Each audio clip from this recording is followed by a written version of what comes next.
Jake Morrison walked through the long metal hallways of Nexus's prime station. His black diplomatic uniform felt heavier than usual today. Behind him, 20 other humans followed in silence. They all wore the same serious expression on their faces. The Galactic Council chamber was huge. Hundreds of alien beings sat in curved rows that went up to the ceiling. Jake had been in this room many times over the past 5 years. Usually, he came here to talk about trade deals or peace treaties. Today was different. The Zephyrians sat in the front row. They looked like tall birds with blue feathers and sharp beaks. Their leader, Zeltar, watched Jake with yellow eyes. Next to them were the Vorthans. They were gray and had 4 arms each. Their faces never showed emotions, but Jake could tell they were curious. The ancient Kretai took up 3 entire sections.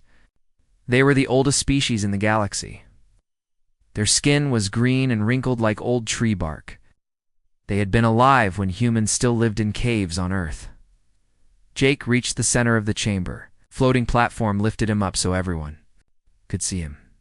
The room became quiet. This was strange because council meetings were usually noisy. Different species would argue and debate for hours. Honored members of the Galactic Council, Jake began. His voice echoed through the chamber.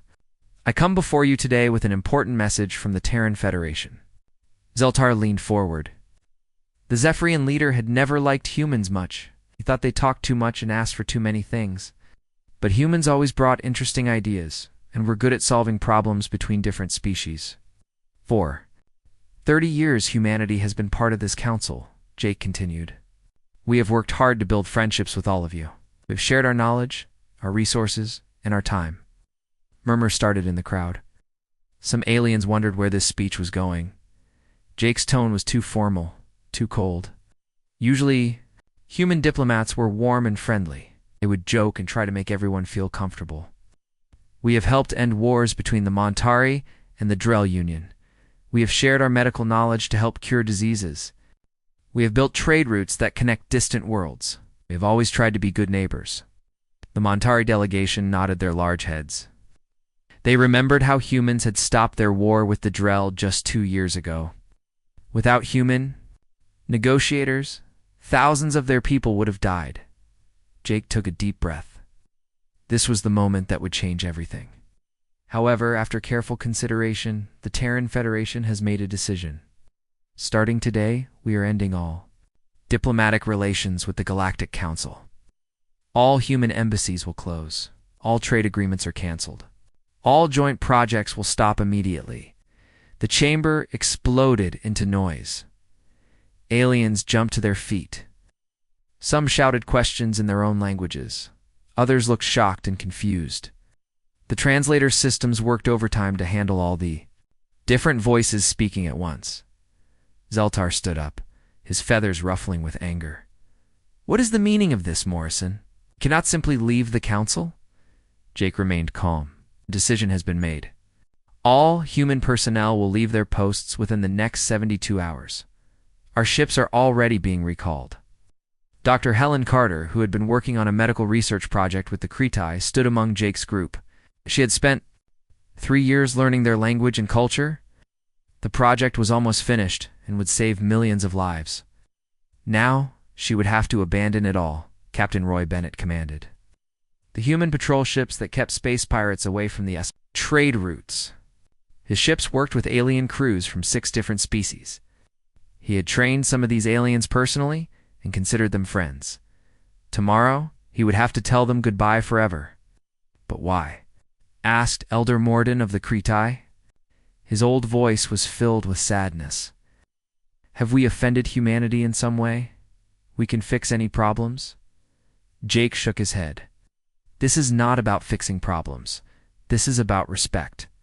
For 30 years, we have been treated like children who should be grateful just to sit at the adult table. Every idea we suggest gets changed or ignored. Every time we help solve a crisis, it is forgotten within months. We are tired of being useful, but not valued. The room fell silent again. Many aliens looked uncomfortable. They had never thought about how they treated humans. Humans were new to the galaxy, after all. They had only discovered faster than light. Travel 60 years ago. Most other species had been traveling between stars for thousands of years. "We wish you all well," Jake said. "But the Terran Federation will no longer participate in galactic politics. We will focus on our own people, in our own space." Admiral Kevin Ross of the Terran fleet stepped forward. "Any alien ships entering human space without permission will be turned away. We do not want war, but we will defend our borders." With that, Jake and his entire delegation turned and walked out of the chamber. Their footsteps echoed in the sudden silence. No one tried to stop them. Everyone was too shocked to move. Within hours, reports came in from across the galaxy. Human diplomats were packing up their offices. Human scientists were leaving research stations. Human merchants were canceling their contracts and heading home. The great human experiment in galactic diplomacy was over. For the first time in 30 years, the galaxy would have to function without them. Zeltar sat in his chair, staring at the empty space where Jake had stood. "They will be back," he said to his aide. "Humans are too emotional. Oh, nice. They cannot stay angry forever." But deep down, something told him this time was different. The humans had not seemed angry. They had seemed disappointed, and somehow that was much worse. Captain Lisa Parker was deep underground on the planet Zarian 7 when her communicator started beeping. She was leading a team of archaeologists from 3 different species. They had been digging in the ancient ruins for 6 months and were close to a major discovery. "Captain Parker, priority message from Earth Command," her communication officer said through the radio. Lisa wiped the dirt from her hands and climbed out of the dig site. Round her, alien archaeologists continued working. Dr. Kethmer from the Kreti was examining strange symbols on a wall. His green skin was covered in dust, but his eyes were bright with excitement. "We think these symbols might be a star map," he told Lisa. "If we are right, this could lead us to the home world of the ancients." Lisa smiled sadly. She had grown to like the old Kreti scientist. He reminded her of her grandfather back on Earth. "That sounds amazing, Doctor." She walked to her tent and activated the secure communication system. Admiral Patricia Wells appeared on the screen. Her face was serious. "Lisa, you need to pack up immediately. All human personnel are to return to Earth within 72 hours.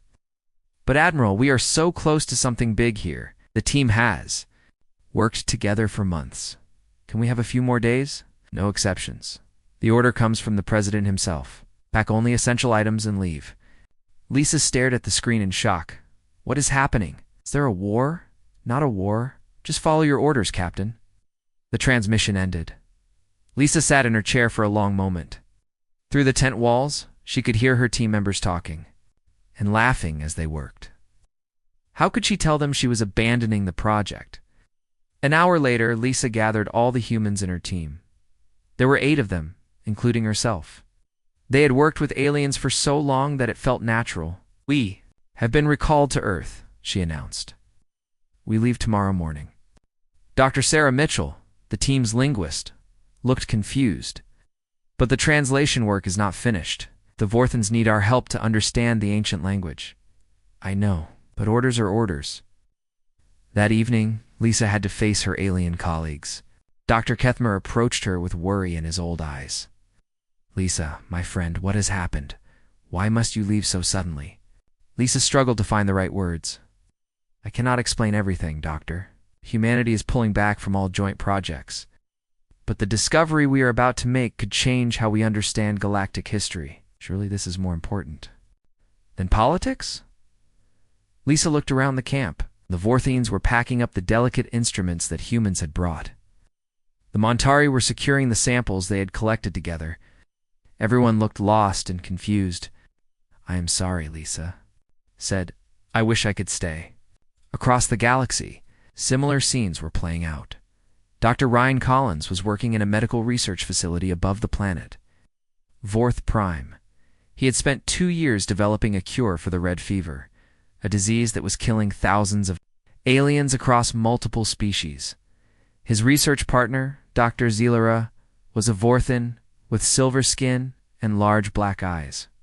She had become like a sister to Ryan. Together, they had made breakthrough after breakthrough. Ryan, the protein synthesis is working, Zillara said excitedly. Could have a cure ready for testing within days. Ryan looked at the data on his screen. She was right. After 2 years of work, they were finally close to saving lives. But the message from Earth Command was clear. All humans must return home immediately. Zillara, I have to tell you something, Ryan said quietly, an hour later. Zillara watched in disbelief as Ryan packed his personal belongings. Tears flowed down her silver cheeks. But the children in the hospital, she said. They need this cure. Their families are counting on us. I know, Ryan replied. I am sorry. Maybe you can continue the work without me. You know I cannot. The human medical techniques are too advanced for me to understand alone. Without you, the project dies. Felt sick to his stomach, but he had his orders. He hugged Zillara goodbye and walked to his transport ship on the space station Harmony. Commander Dan Foster was training alien security officers. The station was located at an important jump point between 3 different star systems. Pirates often attacked ships passing through the area. Dan had worked with his alien teammates for 3 years. They trusted each other completely. Lieutenant Grixtel, a Zephyrian warrior, had saved Dan's life twice during pirate attacks. Commander Foster, the new defensive protocols are working well, Grixtel reported. Pirate attacks have dropped by 60%. Don nodded, but his heart was heavy. He had received the same recall order as everyone else. Tomorrow, he would have to abandon his post. Grixtel, I need to speak with the entire security team. 20 minutes later, Don stood before a mixed group of humans and aliens. They had worked together so well that species differences had stopped mattering long ago.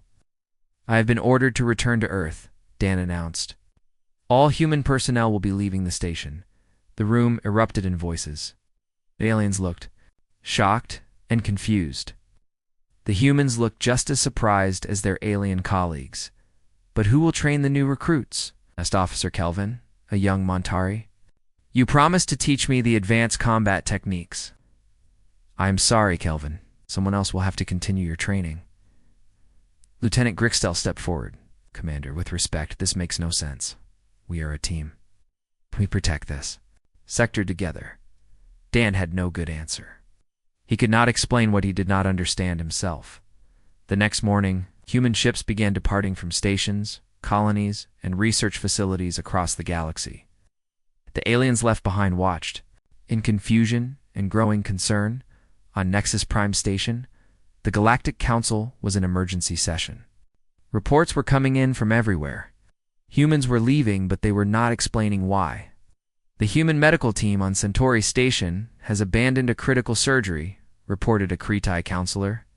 The patient may die without their expertise. Human patrol ships are withdrawing from the Outer Rim, added a Zephyrian officer. Pirate activity is already increasing. Zeltar stood at the center of the chamber.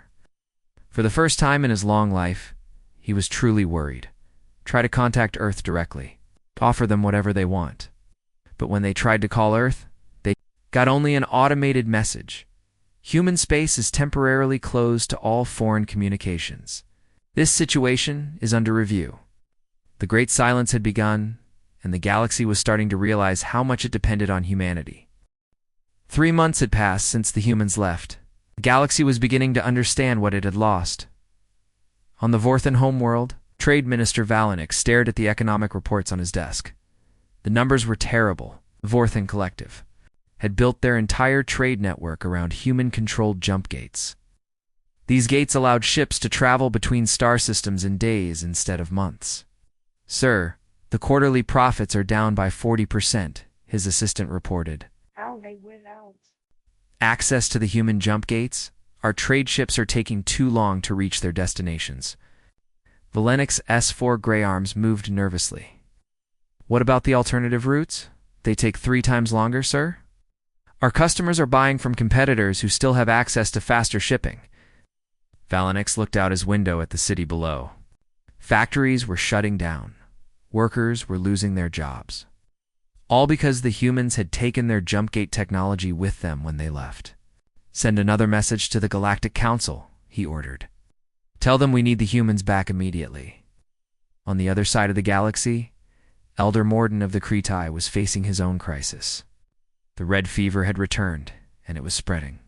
Faster than before, without Dr. Ryan Collins and his human medical knowledge, the Cretai doctors were helpless. "How many cases today?" Morden asked his medical advisor. 200 new cases, Elder. The disease has reached the outer colonies.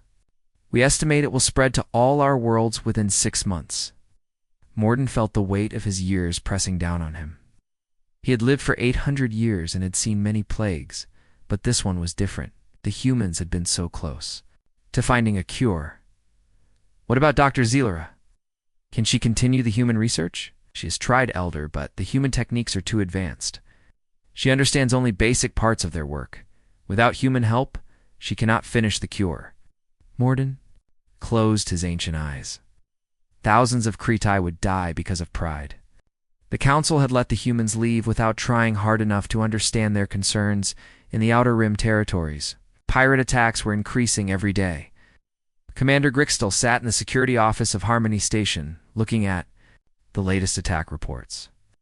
His feathers were ruffled with stress. 17 merchant ships attacked this week, his officer reported. The pirates know we do not have enough patrol ships to cover all the trade routes. Grixtel remembered the human training programs. Commander Dan Foster had taught them advanced combat techniques and coordination strategies. But without human ships and expertise, they could not protect the vast areas of space. Send a distress signal to the Galactic Council, Grixtel ordered. Tell them the Outer Rim is becoming too dangerous for civilian traffic. The Galactic Council chamber was busier than ever, but not in a good way. Every day brought new reports of problems caused by the human withdrawal. Council meetings that used to focus on expansion and exploration now dealt only with crisis management. Zeltar stood before the assembled representatives. His blue feathers looked duller than usual. The stress was affecting everyone. The situation is getting worse, he announced. The Montari and Drell have started fighting again. Without human mediators, their old border disputes are turning violent. Montari delegate stood up, his large head swaying with emotion. The Drell are stealing our mining rights in the Kepler system. The humans always helped us solve these problems peacefully. The mining rights were never clearly yours, replied the Drell representative, his multiple eyes flashing with anger.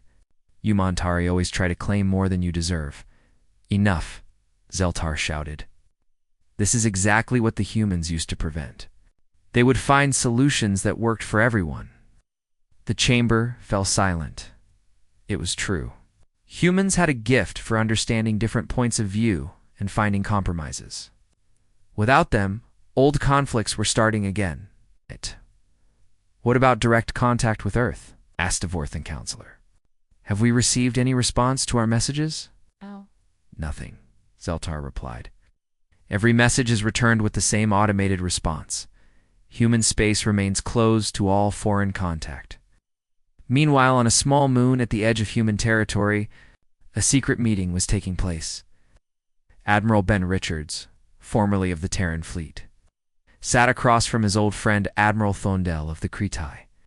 Navy Thondel was one of the few aliens who had always treated humans as equals. He and Ben had served together on several joint missions and had developed a real friendship. Den, my old friend, please tell me what is happening, Thondel said.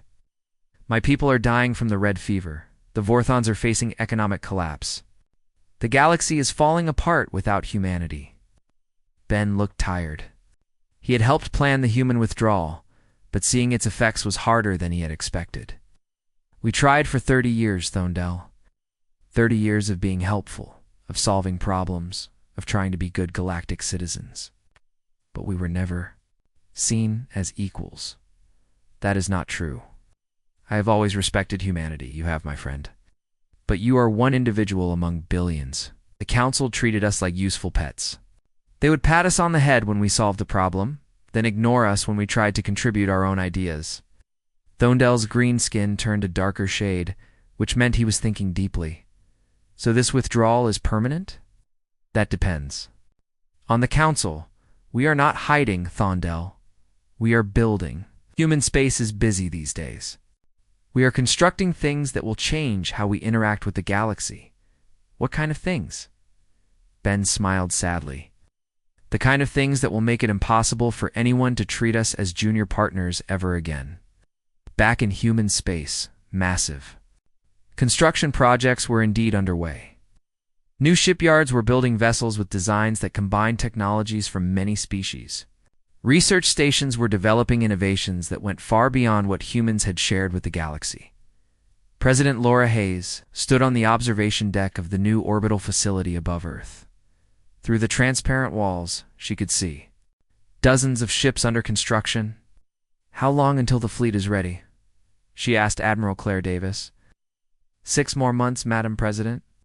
The new ships will be unlike anything the galaxy has seen before in the diplomatic preparations. Also, proceeding on schedule, our ambassadors have made contact with several species outside Council space, are very interested in forming alliances with us. President Hayes nodded. The Council will learn that respect cannot be demanded. It must be earned. And it works. Both ways. Outside human space, long-range sensors were detecting unusual energy signatures and construction activity. The aliens were beginning to realize that humanity was not just hiding. They were preparing for something big. The galaxy was about to discover that humans were much more capable than anyone had imagined. 6 months after the Great Silence began, intelligence reports started arriving at the Galactic Council. What they revealed shocked everyone. Agent Crixvo of the Zephyrian Intelligence Service had been stationed near the edge of human space. His job was to watch for any unusual activity. What he saw made his feathers stand on end. Council Prime Minister, he reported to Zeltar through encrypted communication. Human construction activity has increased by 500%. Have built defensive stations around every major system. The energy readings are unlike anything in our databases. Zeltar studied the sensor data on his screen. The humans had always been good at building things, but this was incredible. In just 6 months, they had created a network of defenses that would make their space nearly impossible to attack. "What about their fleet movements?" Zeltar asked. "That is the strange part, sir. They have not built more of their old ship designs. Instead, they are constructing completely new vessels. Our analysts cannot identify the technology they are using." Dr. Amy Stewart sat alone in her laboratory on the neutral research station at Kepler 442. She was the only human who had not returned to Earth. As a xenobiologist studying rare space organisms, she had permission to remain at the independent station. For months, her alien colleagues had been asking her questions about humanity's withdrawal. Amy had stayed quiet, following orders from Earth. But today, her old research partner Dr. Zelenara approached her with desperation in her large Vorthan eyes. "Amy, please," Zelenara said. "My people are suffering. Our economy is collapsing without human trade routes. Children are going hungry because supply ships cannot reach the outer colonies fast enough." Amy looked at her friend. They'd worked together for 4 years and had published dozens of research papers. Zelenara had always treated her as an equal partner, never as a junior colleague. "I can tell you some things," Amy said finally. "Shh. You must promise to keep this conversation private." "I promise." The withdrawal was not sudden, Zelenara. Humanity had been planning this for years. Years. But why? "We thought humans were happy being part of the galactic community. Happy to be included, yes, but not happy to be dismissed. Every proposal we made was changed or rejected. Every technology we shared was taken for granted. Every conflict we solved was forgotten as soon as it was over." Zelenara's silver skin turned a pale blue, which meant she was confused. "But humans were valued members of the Council. You contributed so much. We're valued for what we could do, not for who we were. We were like useful tools that could think and speak. When the Council needed mediators, they called humans. When they needed engineers, they called humans. But when it came time to make important decisions about the future of the galaxy, our opinions did not matter." Amy walked to her laboratory window. Outside, she could see ships from 12 different species docked at the station. "Do you want to know the real shock, Zelenara?" We were holding back. "For 30 years, humanity shared only a small portion of our technological capabilities. We kept our most advanced discoveries secret." "What do you mean?" The jump gate technology that your people depend on? That is 30-year-old human science. We have developed much faster methods of travel. The medical techniques that saved millions of lives. Those are basic compared to what our doctors can do now. The defensive systems that protected your trade routes. Child toys compared to our current weapons? Zelenara sat down heavily. Why did you hide these advances? Because we learned early that giving too much technology too quickly scared other species. The Council preferred to think of humans as clever newcomers, not as a species that might be more advanced than civilizations thousands of years older. Amy activated her personal computer and showed Zelenara a classified document. This is a partial list of human technological capabilities that were never shared with the Council. Zelenara read the list with growing amazement. Faster than light. Communication systems. Weapons that could destroy planets. Medical techniques that could extend life by centuries. Terraforming technology that could make dead worlds livable in months instead of decades. This is impossible, Zelenara whispered. If humans had these capabilities, why did you not conquer the galaxy? Because conquest was never our goal. We wanted friendship. We wanted to be part of something bigger than ourselves. But we also wanted respect. Meanwhile, in the deepest regions of human space, President Laura Hayes was meeting with her top advisors. The room was filled with holographic displays showing construction projects. Across human territory, Admiral Claire Davis pointed to one of the displays. The new exploration fleet is ready, Madam President. We have made contact with 47 species that the Galactic Council has never encountered. What is their response to our proposals? It's very positive. The Nexari Empire controls 12 star systems and has been looking for allies. The Wolfen Confederacy has advanced biotechnology that complements our own capabilities. 6 smaller species have already agreed to form defensive pacts with us. Defense Minister Paul Andrews spoke up. Our intelligence networks report that Council space is becoming increasingly unstable. 3 new conflicts have started without human mediation. The Vorthan economy is near collapse. President Hayes nodded. It is time for the next phase. Prepare the demonstration fleet. 2 weeks later, a small human fleet appeared at the edge of Council space. It consisted of only 5 ships, but their design was unlike anything the galaxy had ever seen. The vessels seemed to blend technologies from dozens of different species, but improved and integrated in impossible ways. The lead ship, TDF Horizon, transmitted a message to Nexus Prime Station. This is Admiral Claire Davis of the Terran Defense Force. We request permission to dock for diplomatic discussions. The message caused chaos in the Council chamber. The humans had been silent for over 6 months. Now they were back. But with ships that looked more advanced than anything in the Council fleet. Zeltar authorized the docking, but ordered heavy security around the human ships. When Admiral Davis disembarked, she was escorted by guards from multiple species. Davis was a tall woman with gray hair and calm blue eyes. She wore a new style of uniform that incorporated design elements from several galactic cultures, but remained distinctly human. Welcome back, Admiral, Zeltar said stiffly. We hope humanity is ready to return to normal diplomatic relations. Smiled. That depends on what you mean by normal, Prime Minister. We are certainly ready to talk. But the terms of engagement have changed. What do you mean? Humanity spent 6 months exploring regions of space that the Council has never reached. We have made contact with over 50 new species. Several have already joined what we are calling the Terran Federation. The Council members looked shocked. Humans had been expanding their influence while the Council space fell into chaos. We are prepared to resume relations with the Galactic Council, Davis continued. But as equals, not as junior partners grateful for inclusion. The galaxy is much larger than Council space, Prime Minister, and humanity intends to be a major power in shaping its future.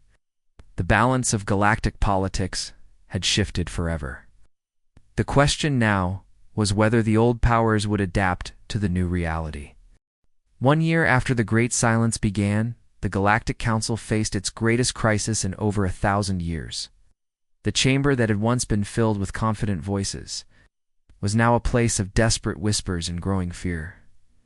Zeltar stood before the emergency assembly. His blue feathers had lost their shine, and his voice carried the weight of a leader watching his civilization crumble. "The reports from across our space are consistent," he announced. "Without human mediation, we now have 7 active conflicts. The Montarian-Drell War has spread to 3 star systems. The Outer Rim pirate attacks have increased by 300%. Economic collapse threatens 4 major trading civilizations." Elder Morden of the Kretai struggled to his feet. At 800 years old, he looked ancient and frail. "Prime Minister, the red fever has now reached 15 of our worlds. Without human medical expertise, we project the death toll will reach 10 million within 6 months. The chamber fell silent. 10 million deaths because of pride and stubbornness. Trade Minister Valenix of the Vorthans spoke next. "Our entire economic system was built around human infrastructure. Shipping times have tripled. Manufacturing has dropped by 60%. We estimate complete economic collapse within 8 months if the situation does not change." Zeltar looked around the chamber at representatives from dozens of species. All showed signs of stress and fear. The galaxy they had ruled for millennia was falling apart. "There is more," Zeltar continued reluctantly. "Our intelligence services report that humanity has made contact with over 80 species outside our territory. 22 of these species have joined something called the Terran Federation. They control territory nearly as large as our own." Murmurs filled the chamber. The humans had not been hiding. They'd been building a rival power that now matched the Galactic Council in size and influence. Admiral Thundel of the Kretai stood up. "Prime Minister, I request permission to lead a formal delegation to human space. We must attempt negotiations. The humans have ignored all our communication attempts. Then we go to them directly. We swallow our pride and ask for their help." The vote was unanimous. For the first time in galactic history, the Galactic Council would formally approach another. Power as equals, not as superiors granting an audience. 3 days later, Council fleet led by Zeltar himself approached the border of human space. The ships were filled with representatives from every major species, carrying formal diplomatic credentials and proposals for renewed cooperation. At the border, they were met by a sight that took their breath away. The Human Defensive Network was unlike anything they had imagined. Massive stations bristling with weapons that seemed to blend technologies from dozens of species. Energy shields that shimmered with patterns they could not identify. But most shocking of all was the ship that came to meet them.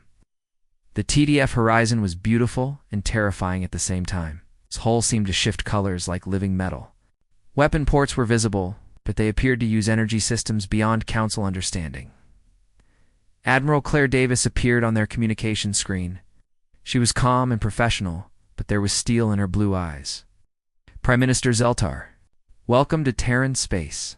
We are prepared to receive your delegation aboard the Horizon for formal negotiations." When the Council representatives boarded the human ship, they were amazed by what they saw. The corridors were filled with beings from species they had never encountered. Tall, crystalline creatures worked alongside furry mammals and aquatic beings in environmental suits. "These are our Federation partners," Admiral Davis explained as she led them to the conference room. "The Nexari, the Wolfen, the Aquatic Consortium, and many others. They have found that humanity offers something the Council never did." "What is that?" Zeltar asked. "True partnership. Equal voices in decision-making. Shared benefits from technological advances." The conference room was impressive. Holographic display showed the current state of galactic politics. Council space was marked in fading blue, showing the conflicts and economic problems. Federation space was marked in bright green, showing expanding trade routes and new colonies. "Your proposal, Prime Minister?" Admiral Davis asked. Zeltar had prepared for this moment, but actually saying the words was harder than he had expected. "The Galactic Council formally requests the renewal of diplomatic relations with humanity. We are prepared to offer significant concessions in trade agreements and territorial rights." Davis activated the holographic display. Let me show you the current situation, Prime Minister. The display showed Federation space in detail. New worlds were being terraformed using advanced human technology. Trade routes connected dozens of species in a web of mutual prosperity. Research stations shared knowledge freely among all Federation members. In 1 year, the Terran Federation has expanded our territory by 400%.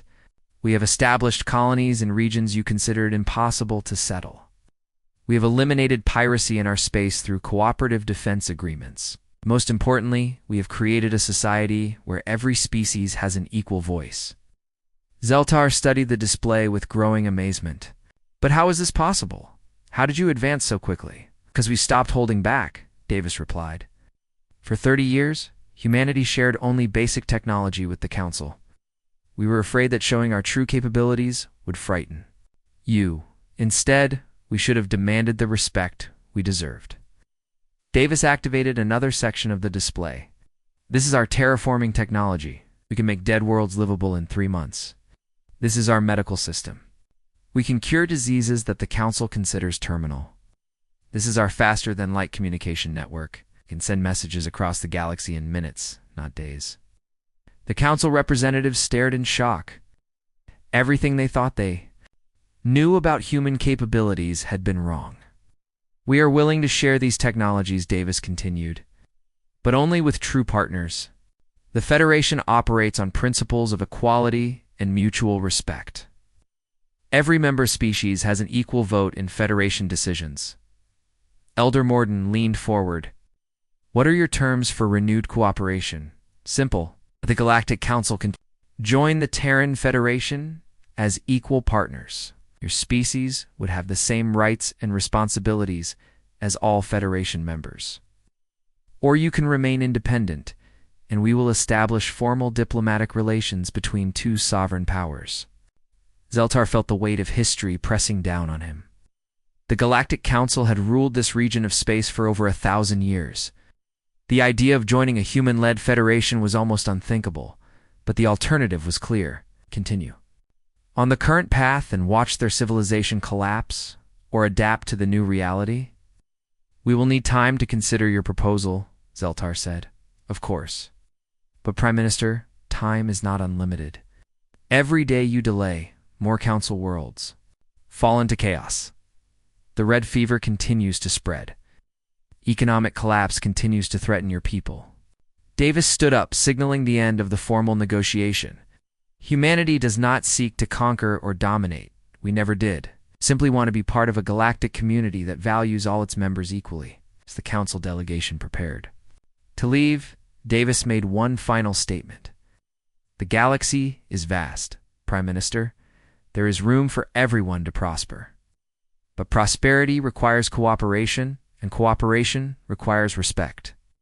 3 weeks later, the Galactic Council voted to begin formal negotiations for joining the Terran Federation.